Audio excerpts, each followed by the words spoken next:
আমাৰ ইছলামে পাৰ্মিশ্যন দিছে যদি কাৰোবাৰ সক্ষম আছে এজনী বিয়া পতাৰ পিছত যদি কাৰোবাৰ ইমানখিনি তেওঁলোকৰ প্ৰয়োজন আছে তেনেহ'লে চাৰিজনীকে বিয়া পাতিব পাৰিব। ভাৰতৰ সংবিধান সম্পূৰ্ণৰূপে আমি মানো, কিন্তু যিবোৰ সংবিধান মুছলমানৰ ওপৰত জাপি দিয়া হয় এই সংবিধান কিন্তু আমাক কোনোবাই জোৰ জবস্তি দিলে আমি মানিব নোৱাৰোঁ। কাৰণ আমি মুছলমান ধৰ্মৰ মানুহ, আমি ইছলাম ধৰ্মৰ মানুহ, আমি ইছলামিক ল মানাটো এইটো আমাৰ কাৰণে বাধ্যতামূলক। কোনোবাই যেতিয়া নেকি তালাক হৈ যায় ইছলামিক ল হিচাপে তালাক হৈ যোৱাৰ পিছত তাত থাকিলে আমাৰ পাপ হ'ব। ইছলামিক আদৰ্শ হিচাপে আমাক যিখিনি আইন ইছলামে দিছে এইটো আমি মানিব লাগিব 100%। ইয়াত কোনোবাই যদি আহি পেলাই কয় যে UCC বলবৎ কৰি পেলাই আমাৰ অধিকাৰ খৰ্ব কৰিব, এইটো কোনোবাই কেনেকৈ কি ধৰণে কৈ থাকে এইটো আমাৰ ক'বলগীয়া নাই। যে আমাৰ ইছলাম ধৰ্মৰ মাজত মহিলাসকলক যথেষ্ট সন্মান কৰা হৈছে, যাৰ কাৰণে আমি সন্মান দি পেলাই সদায় মহিলাসকলক আমি আগশাৰীত ৰাখোঁ।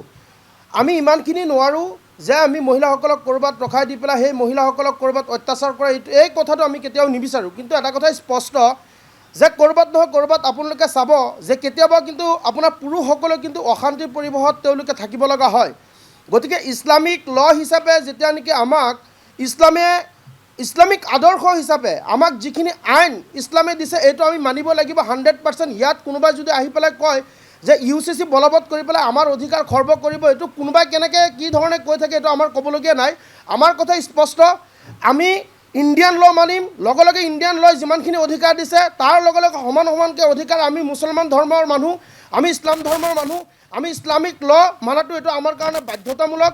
কাৰণ কথা হ'ল যে ইছলামৰ মাজত আপোনাৰ যে তালাক প্ৰথাটো, এই তালাক প্ৰথাটো আমাক দিছে এই কাৰণেই, মই আপোনাক প্ৰথমতে মই কৈ গৈছোঁ আৰু মই এতিয়াও আপোনাক স্পষ্ট ভাষাত কৈ আছোঁ, এইটো যিটো নেকি এই তালাক প্ৰথা দিছে এইটো কিন্তু শেষত যেতিয়া নেকি মানুহ কোনো ধৰণৰ ইয়াত আৰু থাকিব লগাৰ কোনো কাৰণেই নাই আৰু এই অত্যাচাৰৰ বলি হৈ পেলাই মানুহে যেতিয়া দুটা আপোনাৰ পত্নী পতিৰ মাজত কোনো ধৰণৰ মিল নাথাকে তেতিয়াহে এইটো হয়।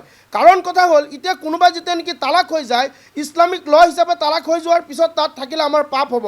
গতিকে এই পাপৰ ভাগিটো যিসকলে আপোনাৰ ষ্টুডিঅ'ত বহি ক'ব বা আপোনাৰ আইন হিচাপে গৈ পেলাই কোনোবাই যদি কৈ আইনত বলবৎ কৰি পেলাই দিয়ে, এই পাপটো ইছলামে কেতিয়াও ল'ব নোৱাৰে। গতিকে আমি কৈছোঁ আমি ভাৰতৰ সংবিধান সম্পূৰ্ণৰূপে আমি মানো, কিন্তু যিবোৰ সংবিধান মুছলমানৰ ওপৰত জাপি দিয়া হয় এই সংবিধান কিন্তু আমাক কোনোবাই জোৰ জবস্তি দিলে আমি মানিব নোৱাৰোঁ। আমাৰ ইছলামৰ মাজত পত্নীয়ে তালাক দিয়া নাইকিয়া।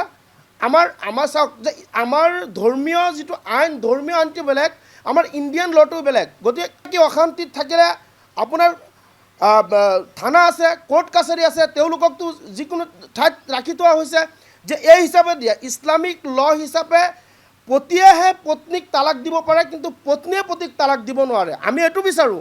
মই আজি এই কথাত মই আপোনালোকক স্পষ্ট কৰি দি আছোঁ যে কোনো এজন পুৰুষক আমি এইটো আদৰ্শ তেওঁলোকক শিকাই নিদিওঁ যে আপোনালোকে গৈ পেলাই মাৰপিট কৰক, এজনীৰ লগত থাকি পেলাই দুজনীৰ লগত ৰিলেশ্যনশ্বিপ কৰক, এজনীক বেয়া পাতিছে আৰু তিনিজনীৰ লগত থাকক, এইটো কিন্তু ইছলামে কেতিয়াও গ্ৰহণ নকৰে।